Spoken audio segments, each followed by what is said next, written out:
Yo, what's going on, guys? And today we're going to be talking about the fact that the Cavaliers are closing in on their head coaching search. As you guys see right here, where that Wheat Thins box was, to the left of my taco meat poking out of my chest.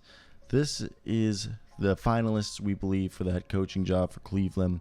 James Borrego, Kenny Atkinson, and Micah Nori have advanced to the in-person phase of the interview process as the Cavaliers continue to their head coaching search. Borrego completed a visit with the Cavaliers on Tuesday. Atkinson and Nori are scheduled to interview this week. The Cavaliers are conducting interviews with candidates such as Johnnie Bryant or David Joerger over Zoom.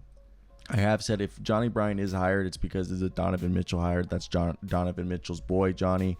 Micah Nori is a really good, I think, all-around guy. He's never been a head coach, even though technically he got some head coaching experience this run. I think they need a legit head coach, and I would either go Borrego or Atkinson. I would go Atkinson.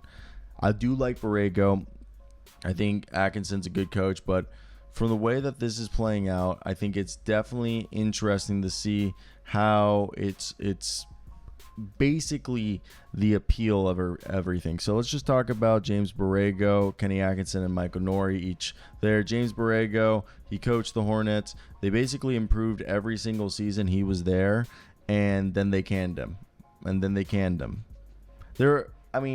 I guess his second season, you can't count it because it was 65 games.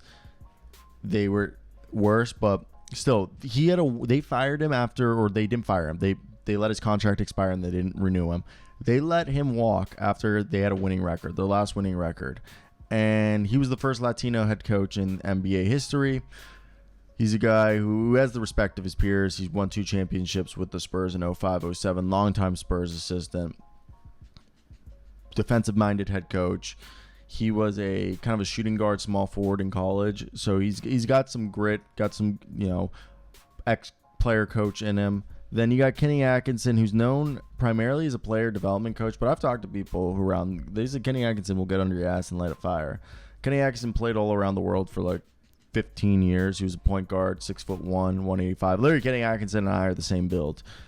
And Kenny, NBA championship with the Warriors. He's a guy who he technically only has 1 winning season under his belt, but still, I really do believe that he's known as one of the better coaches. He's also stepped down. He was kind of forced out. He's been under a lot of coaches. He's a Mike Budenholzer disciple, and he played basketball at Richmond. So smart guy. While Micah Nori he's actually from a baseball background. He worked his way up into after at Indiana University. He actually played baseball, and then he went to Miami of Ohio and was a GA for the baseball team. But he actually got into basketball because he was coaching or a high school, athletic director, and then the head coach of the Raptors, who was a connection he had, brought him up to the Raptors. So I think Nori's also like 50 and he's never been given a shot. I just think Nori's not the guy you give it to. No offense to him, but I do think this is a good opportunity for the Cavaliers. Again, I've said it before. If they go for some reason Johnnie Bryant, I think it's definitely going to be because Donovan Mitchell said, if you hire Johnnie Bryant, I'll stay. But I personally go James Borrego or Kenny Atkinson. The dark horse, personally, I think is Dave Joerger. He's been a head coach twice in the NBA. He's coached multiple times the G League, and he's a guy that surprisingly, for someone who had 2 coaching stints, where his first stint with the Memphis Grizzlies, he literally, first off, he's 245, 247. He almost has a winning record. Okay, he made it to the conference semifinals. The Kings were a crap show when he got there, and it wasn't good. But he was only, how old was he when he took over? 2013, so this is like 11 years ago. He was only 39 when he took over the Grizzlies. And then they fired him in 2016, it's just so weird because they were 42-40.